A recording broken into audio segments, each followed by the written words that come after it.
Le pacte de Marrakech, c'est un peu la réponse à une question qui se pose dans les relations internationales sur la place des migrations dans le monde depuis la fin de la guerre froide, depuis les années 90, lorsqu'il y a eu une internationalisation des routes migratoires.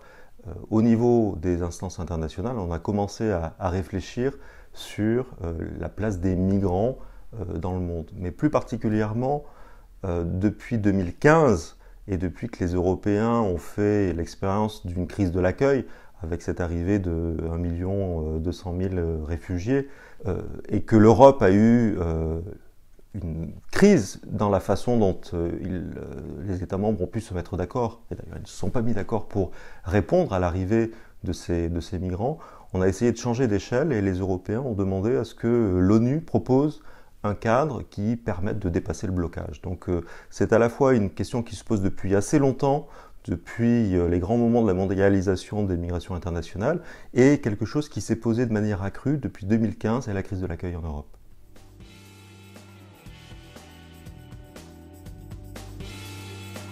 En fait, il y a une tension depuis assez longtemps entre pays de départ et pays d'arrivée sur les objectifs des politiques migratoires au niveau global.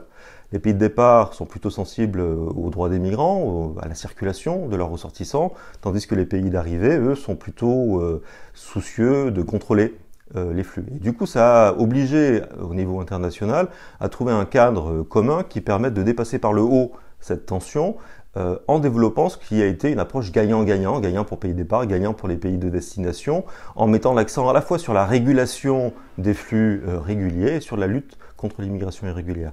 Il n'empêche que cette approche s'est appuyée quand même sur un discours extrêmement positif à propos des migrations, voyant dans la migration une ressource à la fois pour le développement des pays du Sud et aussi pour répondant à des besoins en main-d'œuvre, par exemple, des pays du Nord. Or, ce discours très positif sur l'immigration, aujourd'hui, en Europe, il est devenu inaudible. Aujourd'hui, aux États-Unis, il est devenu inaudible. Et du coup, les pays du Nord n'ont même plus été capables de suivre la négociation jusqu'au bout et d'aller jusqu'à la signature et à la ratification du pacte.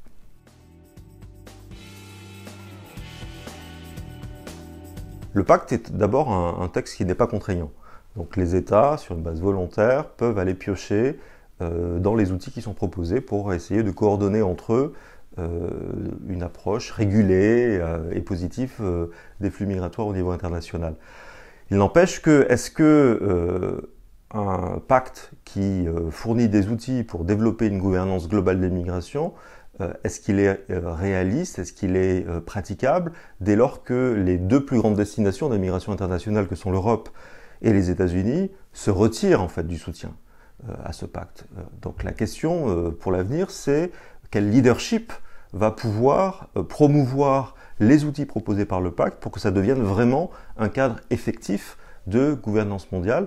Les pays du Nord, aujourd'hui, les pays de l'OCDE, particulièrement l'Europe et les États-Unis, je l'ai déjà dit, sont rentrés dans un glacis politique où il est impossible d'avoir un débat raisonné et raisonnable sur les questions de migration. Donc, est-ce que le leadership va être pris par les pays du Sud? La question reste ouverte.